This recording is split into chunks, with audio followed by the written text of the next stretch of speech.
masing-masing. Berdoa dimulai. Amin. Doa selesai. Baik, sebelumnya Ibu absensi dulu. Yurika, Hadir Bu.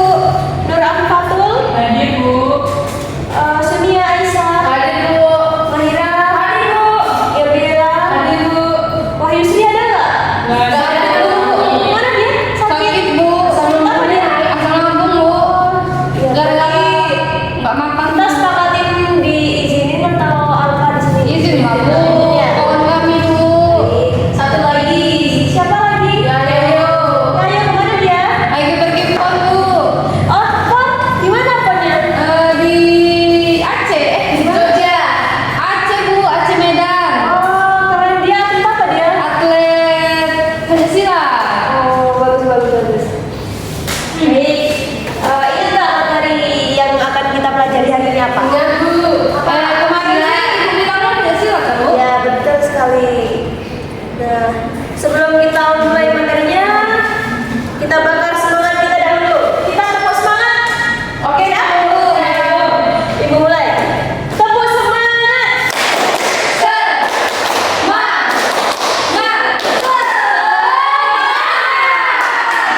Ada semangat, bagus, bagus. Nah, jadi kita di sini akan membahas tentang materi pencak silat. Nampak semuanya? Nampak Bu. Baik, kita slide ke bawah. Apa itu pencak silat? Jadi di sini Ibu akan menjelaskan. Pencak silat adalah seni bela diri tradisional yang berasal dari Indonesia. Lebih dari sekedar teknik bertarung, pencak silat merupakan kombinasi seni, olahraga, mental, spiritual, dan bela diri. Jadi, siapa di sini yang bisa menyebutkan macam-macam bela diri selain pencak silat? Nah, Mbak Sini apa? Karate Bu. Karate.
Unsurnya yaitu ada 3. Yang pertama olahraga, yang kedua mental, yang ketiga bela diri.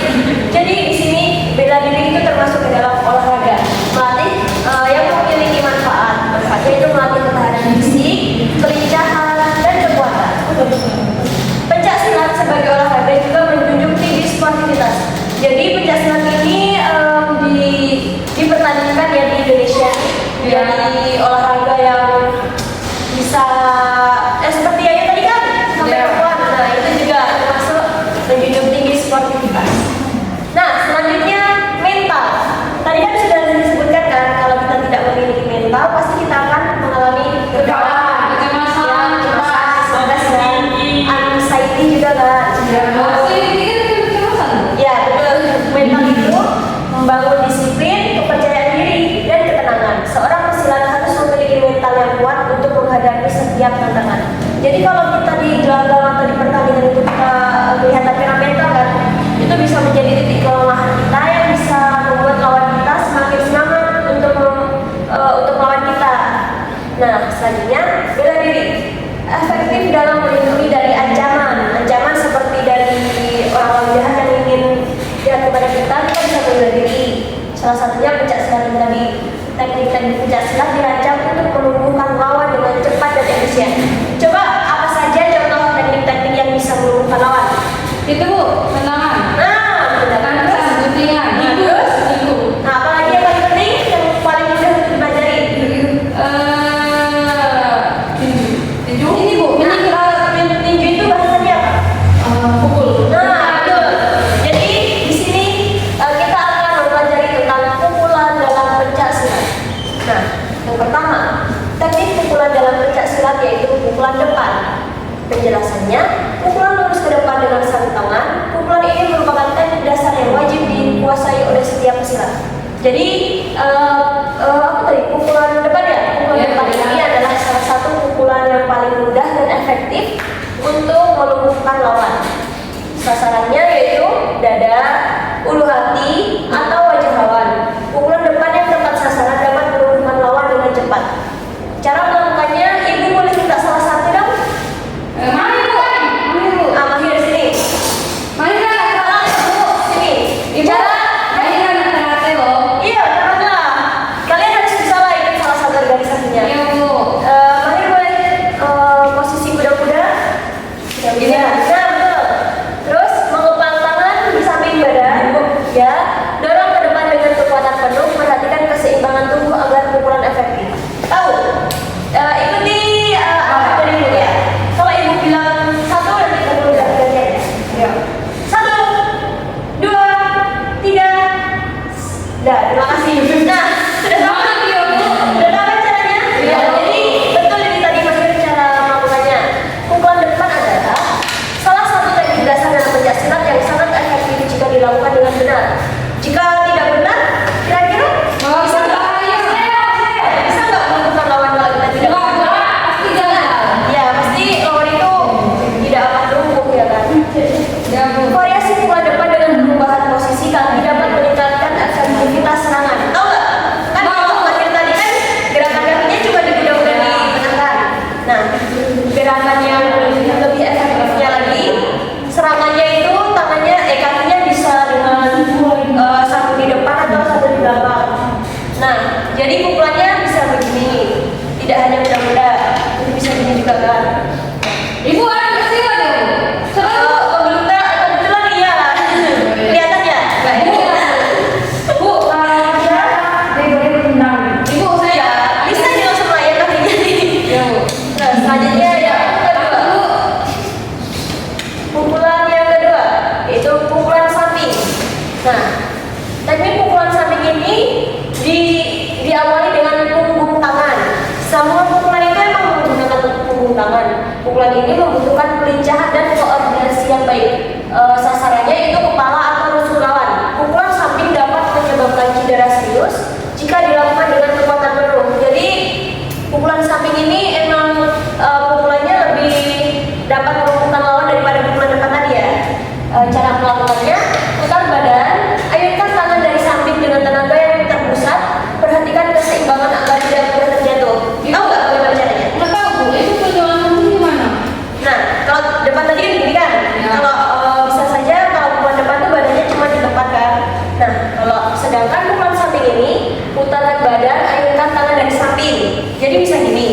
kuda. Jadi kita misalnya posisi gini kan. Nah, jadi pukulan samping itu kita memutar badan gini. Ibu kan tadi bilang kalau mengumpulkan biasanya hanya memakai apa ya ibu? Punggung tangan. Berarti kita nggak bisa pakai jari-jari. Tidak bisa. Coba apa yang terjadi kalau kita begini mukulnya? Pasti jari-jarinya kan yang sakit ya bu. Nah juga kan kalau begini tidak ada kekuatan untuk memukul. Tapi saya kena dia ada loh bu. Iya udah. Itu pukulan yang sakit juga. Mungkin itu emang ada tekniknya sendiri mungkin. Iya. Pukulan ini nggak tahu ya. Semuanya ada kita ya bu. Oh iya iya. Jadi mana tadi ya? Nah pukulan itu emang harusnya menggunakan punggung tangan. Iya. Nah tahu kan tadi kan gini posisi kuda-kuda. Jadi tangan itu diayunkan untuk mana tadi sih? Ya boleh di satu-satu. Coba tadi sebutkan apa sasaran kalau pukulan samping? Apa ya? Pinggang, tusuk, ya pinggang sama Ulu hati ya. Ulu hati itu. iya ya. Enggak. Nah, coba gini dulu. Pukulan samping coba. Tahu nggak? Tadi seperti yang saya contohkan tadi. Kuda-kuda. Ya. Kuda-kudanya agak lebar dikit gini. Nah, pukulan tangan ke samping. Ayunkan badan ke samping. Ayo. Satu. Gimana? Bisa ya, Bu? Nggak bisa, harus bisa dulu. Saya pelajari. Ibu tahu Tadi ibu bilang apa? Pukulan menggunakan ini tangan. Nah, tadi kalau kayak gini, ini ibu ngapain?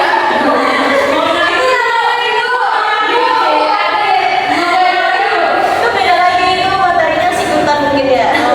Ayo, tahu kan gini, gini tangannya. Nah, posisikan mau kemana? Harus lawannya. Harus lawan jadi harus pas kira-kira gini. Satu. Nah, enggak.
Variasi pukulan samping dengan kombinasi tendangan dapat meningkatkan kompleksitas serangan dan membingungkan lawan. Seperti ini ya. Tapi itu kaki bu, itu tendangan. Lebih efektifnya itu memakai tendangan. Dapat membingungkan lawan. Jadi kalau kita dari pertandingan itu, kalau kita bisa, kalau lawan kita yang hebat kan bisa menebak dari pukulan kan. Nah, jadi kita harus menambahkan tendangan. Jadi lebih kayak tendangan berurutan. Agar tidak ditebak oleh lawan. Jadi lebih cepat kita mendapatkan. Jadi lebih kuat kaki atau tangan bu? Apa? Lebih kuat kaki atau tangan? Oh, kaki. Jadi tangan itu lebih efektif Olahraga semangat. ya sepakat. Selanjutnya yang ketiga yaitu pukulan bandul. Tahu nggak yang bandul gimana? Anda Gini dulu. salah. Kita baca dulu penjelasannya. Jadi pukulan bandul itu adalah pukulan dari bawah ke atas. Teknik ini sering digunakan untuk menyerang bagian tubuh yang vital. Nah, sasarannya ulu hati, dagu atau wajah lawan. Pukulan bandul yang kuat dapat membuat lawan kehilangan keseimbangan. Nah, jadi pukulan bandul ini emang paling efektif ke dagu ya. Ya. Nah, jadi paling cepat untuk melumpuhkan lawan itu di dagu emang bisa membuat lawan kehilangan keseimbangan. Cara melakukannya sama. Tadi tekuk lutut, ayunkan tangan dari bawah ke atas dengan gerakan yang eksplosif. Manfaatkan momentum tubuh untuk meningkatkan kekuatan pukulan. Jadi, pukulan bandul adalah teknik pukulan yang efektif untuk menyerang bagian atas tubuh lawan dari posisi bawah. Variasi pukulan bandul dengan putaran badan dapat meningkatkan. Ibu suruh Pipa praktekkan dulu. Ayo Bu. Mana silat Ya, nanti dapat bagian semua ya. Dapat meningkatkan jangkauan dan kekuatan pukulan. Boleh Pipa? Ayo coba.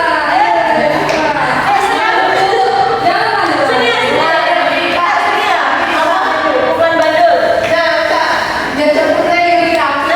tadi kan udah Ibu jelaskan, coba buka lagi. Sudah. Tangan di samping. Ibu orang ini lucu Bu. Nih. Nah, nih. Pukulan bandul kan dari bawah ke atas, coba. Nah. Ya, ikuti dari atas dulu. 1, 2. Tariknya agak cepat ya. 1, 2.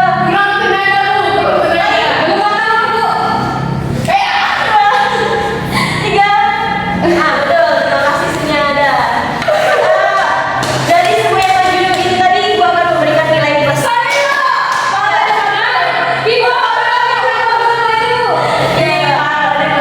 Selanjutnya,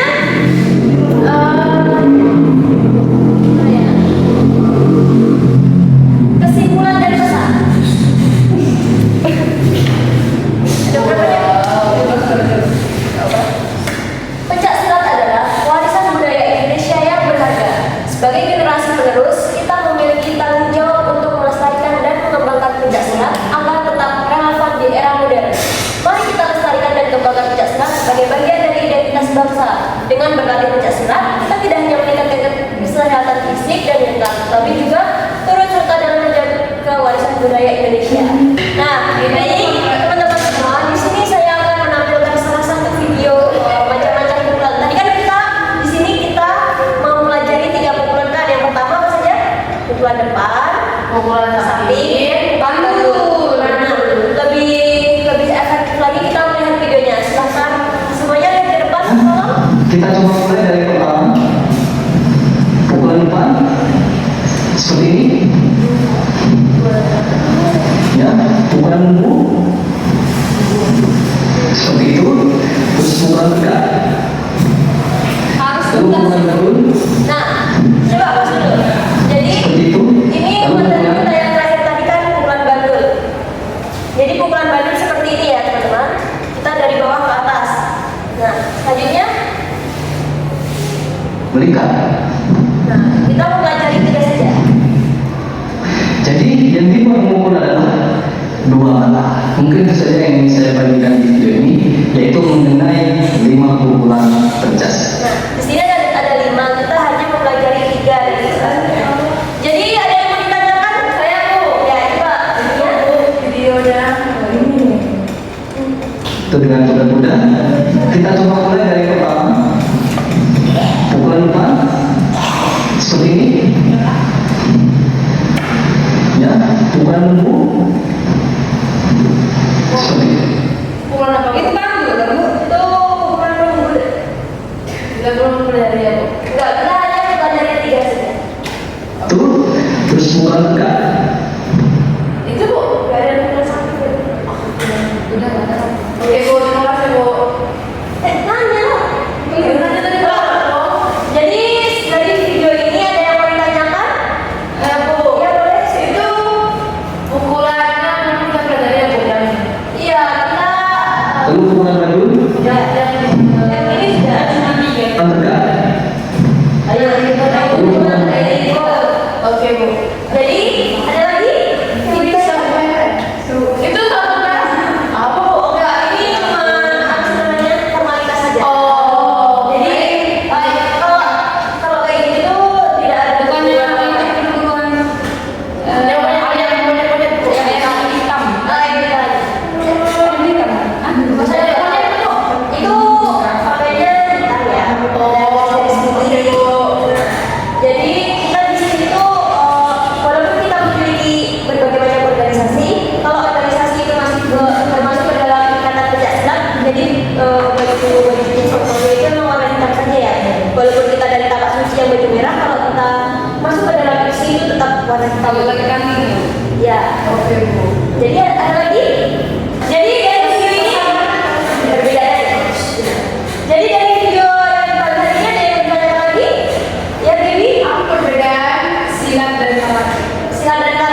Iya, badan ke bawah dari sampai sini. Jadi kalau kepala ke bawah itu nggak boleh diserang. Jadi kalau karate kan bisa ke kepala ya. Jadi tendangannya itu emang agak lebih tinggi dari pencak silat. Jadi latihannya juga beda ya. Untuk itu. Tapi silat kan lebih spiritual. Enggak santai maksudnya.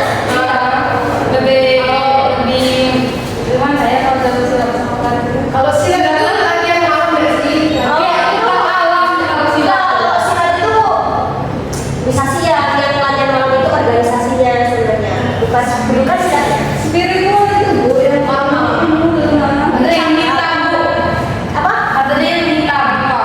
Enggak, emang banyak yang bilang kalau silat itu memakai ilmu hitam ya? Iya, Itu cuma mitos belakang aja. Karena silat itu kan dikenal sakral ya? Iya. Sakral itu emang orang-orang awam tahunnya kan yang apa pakai Gelar. kekuatan-kekuatan itu